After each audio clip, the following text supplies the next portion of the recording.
Kenapa Rusia belum juga menguasai Kiev, ibu kota Ukraina, hingga hari 19 operasi khusus? Pertanyaan ini akhirnya terjawab. Tribun Timur melansir Reuters Senin tanggal 14 Maret, Kremlin mengatakan bahwa pasukannya dapat mengambil kendali penuh atas kota-kota besar Ukraina dalam waktu singkat. Namun ada pertimbangan untuk tidak mengorbankan warga sipil sehingga serangan dilakukan terencana.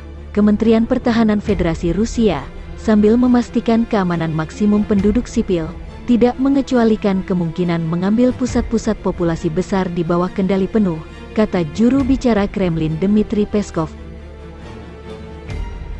Peskov mengatakan bahwa beberapa kota besar Ukraina sudah dikepung oleh pasukan Rusia.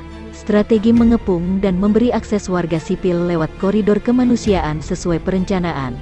Seperti yang kami katakan, itu berjalan sesuai rencana dan akan selesai tepat waktu dan penuh, lanjut Peskov.